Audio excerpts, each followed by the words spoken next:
I've planned with the Department of Education a series of visits to the public schools. I'm trying to do 6 a year.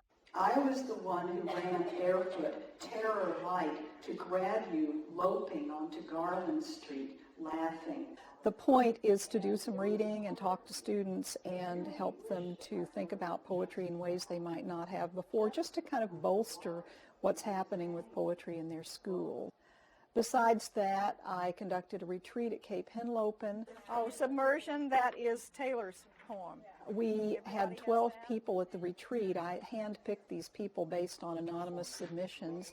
These people spent a long weekend, worked very, very hard. Most of the time was spent alone just working. We had 3 to 4 hour workshops in the evening, and a lot of progress was made.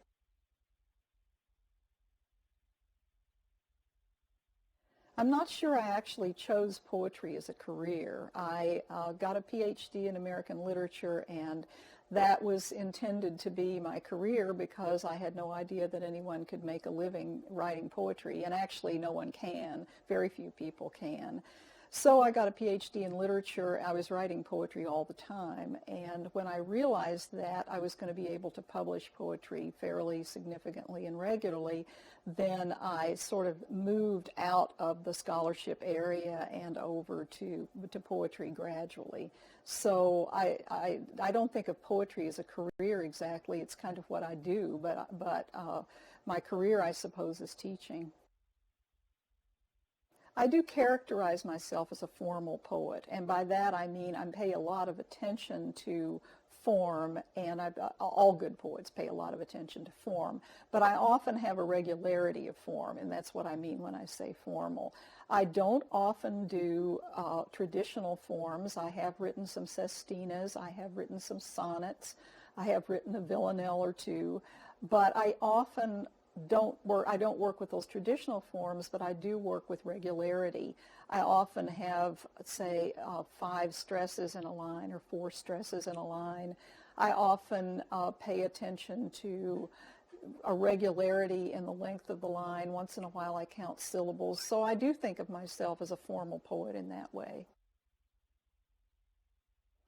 I was at a high school recently, and this is not an unusual occurrence, where a young girl asked me if I had any rhyming poems, and many times students think that poems should rhyme, especially younger students think poems should rhyme, and actually that's a good thing because poetry is at its core about the way sound works with meaning.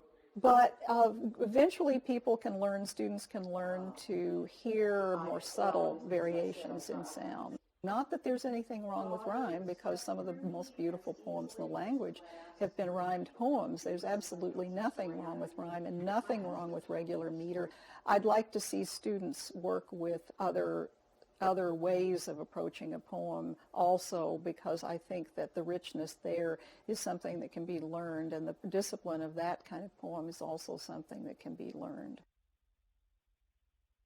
My feeling about a good poem is that it needs to do, as Emily Dickinson said, take the top of your head off. There has to be something about it somewhere that leaves you a little bit breathless because something happened that you didn't expect to happen. I could have smashed in your head, unsubtle brother. If everything happens as you expect, it may be very pleasingly confirming of your life and whatever ideas and whatever feelings you have, but it's not doing what a good poem ought to do. My floating hair they talk of, his floating hair, beware, beware, weave a circle round him thrice. What a good poem ought to do is surprise you. Even the bomb, they claim, was my idea. A bad poem is usually one that feels as if it hasn't finally explored the territory as well as it can. The person who wrote it didn't take the energy to get down into the subject.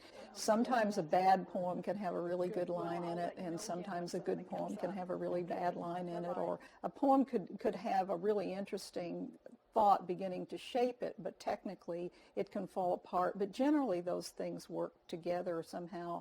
If you have the discipline and the energy in the background to get into the subject, then usually you have the discipline and the energy in the background to get into the technical issues too and make it work.